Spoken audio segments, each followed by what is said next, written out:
بسم اللہ الرحمن الرحیم۔ گمنام ہیروز کے معزز ناظرین، السلام علیکم۔ آئیے چلتے ہیں کہانی کی طرف۔ دور چھپے ہوئے جانثار گوریلے یہ تماشا دیکھ رہے تھے۔ ان میں سے ایک نے موبائل فون کے ذریعے پالپورٹ سے کہا، باس ہمارا ایک جانثار جاں باز اپنی جان قربان کر چکا ہے۔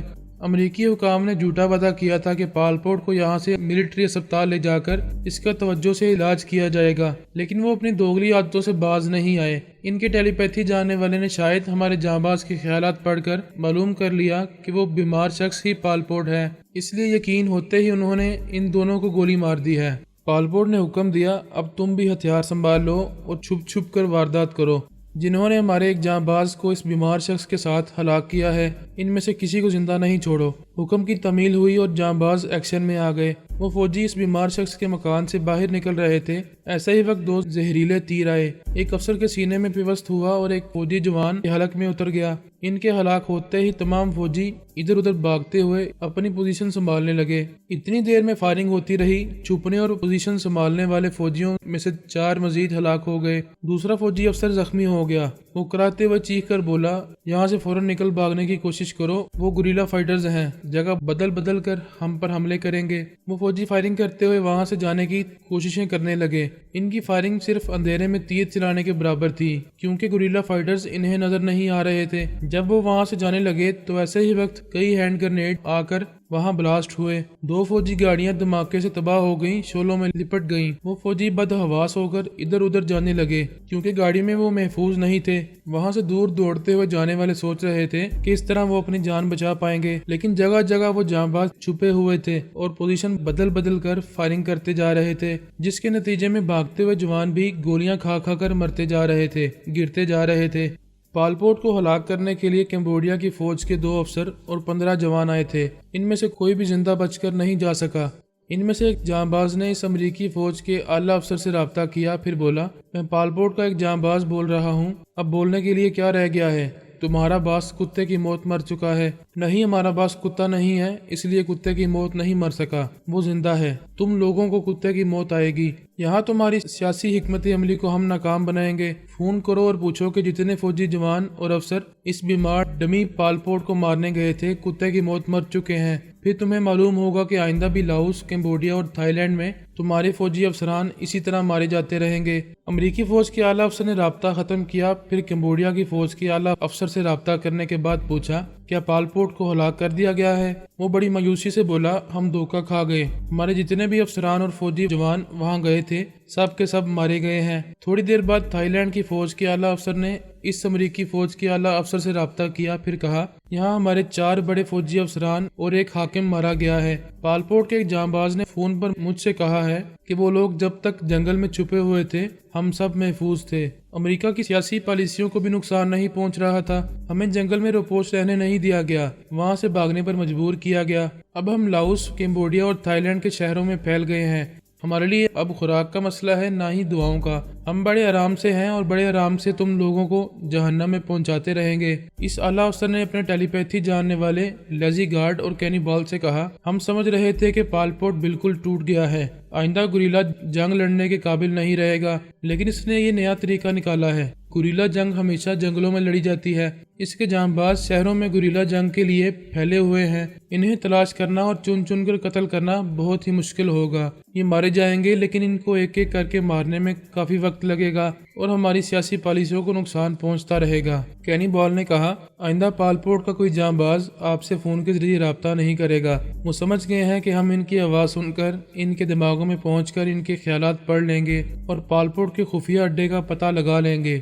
لیزی گارڈ نے کہا، وہ بڑی چالاکی سے یہ معلوم کر چکے ہیں کہ ہماری نظروں میں پالپورٹ کی کوئی اہمیت نہیں رہ گئی ہے۔ ہم اسے ہلاک کر کے نیلما کو خوش کرنا چاہتے ہیں۔ اعلیٰ افسر نے کہا، ہم نے لاؤس کے شمالی حصے میں فوجی کیمپ بنایا تھا، وہاں ہماری فوج کو پہنچایا جانے والا تھا، لیکن اس سے پہلے ہی اس جگہ کو بم دھماکوں سے تباہ کر دیا گیا ہے۔ جتنی فوجی بیرکس تھیں انہیں کھنڈر بنا دیا گیا ہے۔ لیزی گارڈ نے کہا، آپ نے ہمیں بتایا تھا کہ نیلما چیلنج کر چکی ہے اور یہ کہہ چکی ہے کہ 2 دن بعد ہماری فوج اتاری جائے گی، تو تو اس سے پہلے ہی اس اڈے کو تباہ کر دیا جائے گا۔ وہ کمبخت جو کہتی ہے کر گزرتی ہے۔ یہ بڑی پریشانی کی بات ہے کہ وہاں ہمارے لیے کئی محاذ قائم ہو چکے ہیں۔ ایک طرف نیلما سردرد بنی ہوئی ہے، دوسری طرف بابا صاحب کے ادارے اور جمہوریہ چین کے درمیان معاہدہ ہو چکا ہے، ان کی دوستی ہمیں بری طرح نقصان پہنچائے گی، اور تیسری طرف پال پوٹ نے نیا محاذ کھول دیا ہے۔ پال پوٹ بہت خوش تھا، اب وہ جنگلوں میں مفرور مجرموں کی طرح زندگی نہیں گزار رہا تھا۔ کھانے پینے،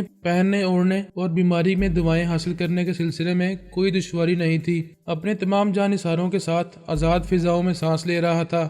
امریکہ کو یہ اچھی طرح سمجھا چکا تھا کہ نہ وہ سپر پاور سے خوفزدہ ہے اور نہ ہی اس کی امداد کا محتاج ہے۔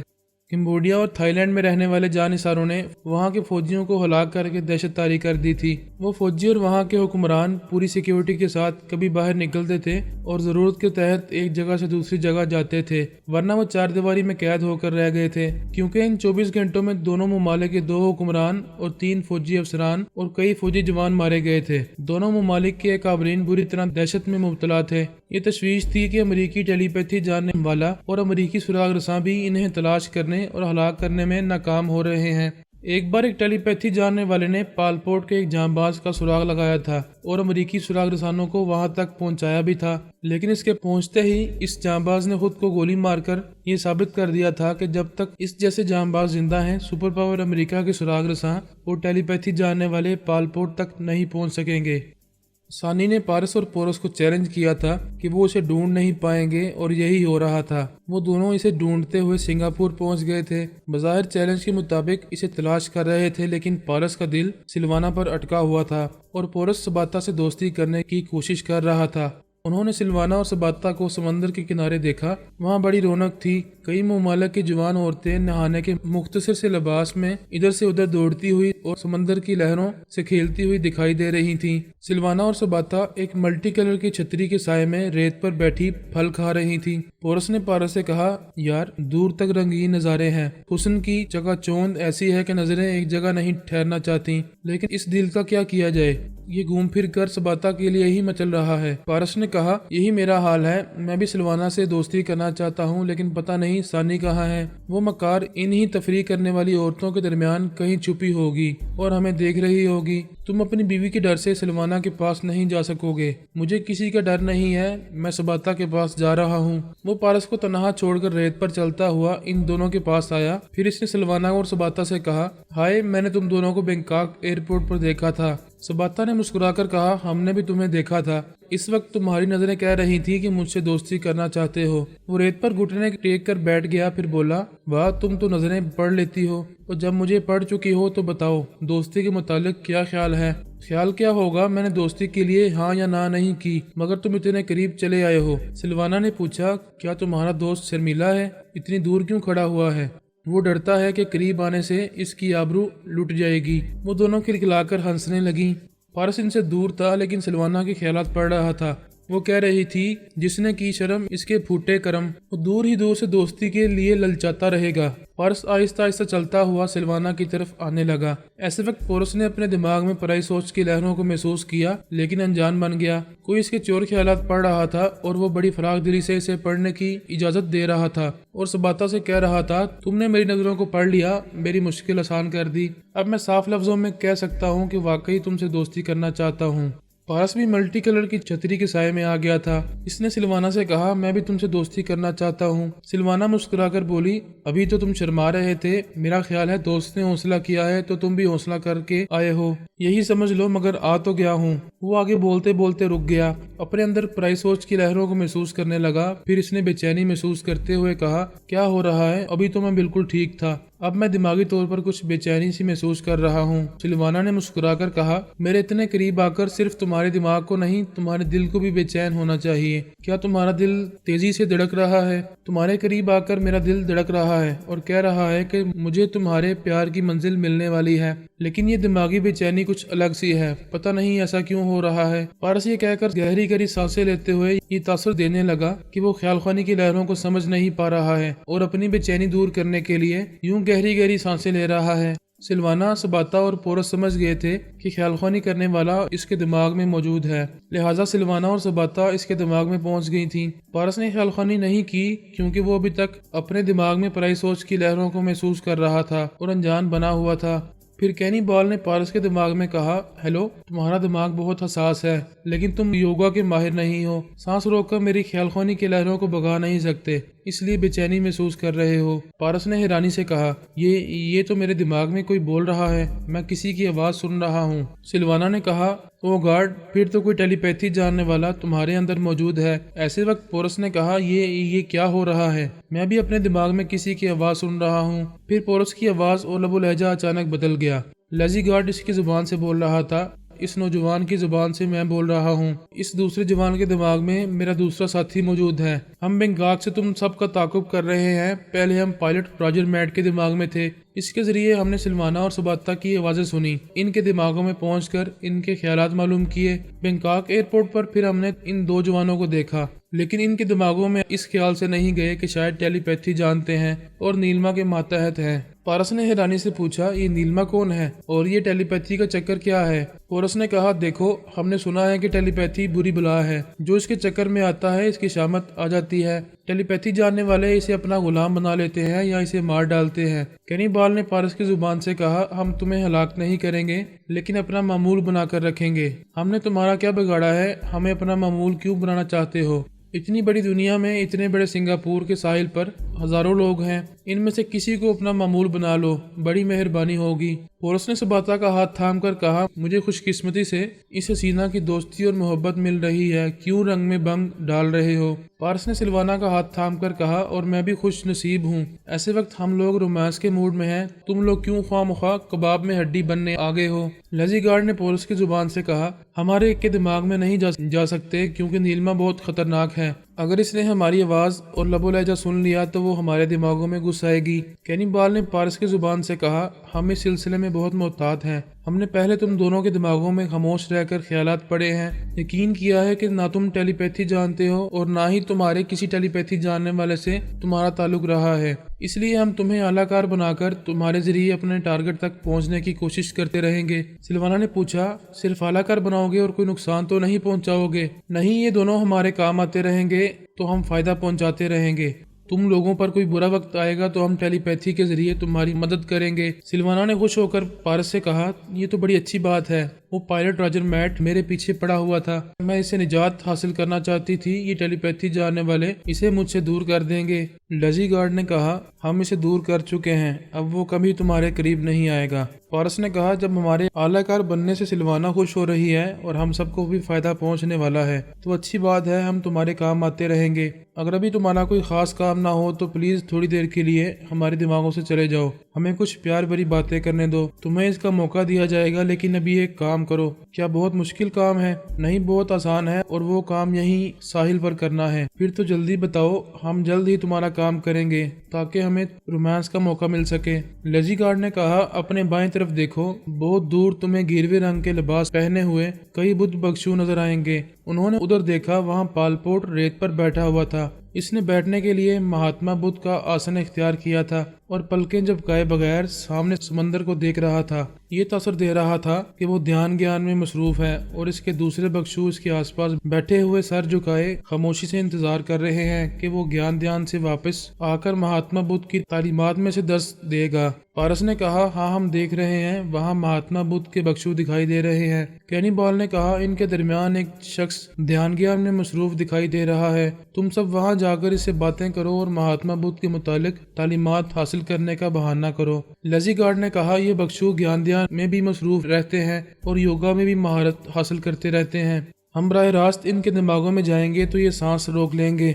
کینی بال نے کہا، ہم یہ معلوم کرنا چاہتے ہیں کہ ان میں سے کوئی ایسا بخشو ہے جو یوگا کا ماہر نہ ہو، تب ہم اس کے دماغ میں پہنچ کر ان کے گرو کے قریب رہیں گے، پھر موقع پا کر اس گرو کو زخمی کر کے یا اعصابی کمزوری میں مبتلا کر کے اس کے دماغ میں پہنچیں گے۔ سباتا نے پوچھا، کیا وہ گرو تمہارا دشمن ہے؟ تم ہمارے معاملات کو نہیں سمجھتی ہو، لہٰذا ایسے سوالات نہ کرو، تم سب وہاں جاؤ، ان کے گرو سے باتیں کرتے رہو، ہم موقع دے کر تمہیں جو حکم دیں گے اس پر فوراً عمل کرتے رہو گے۔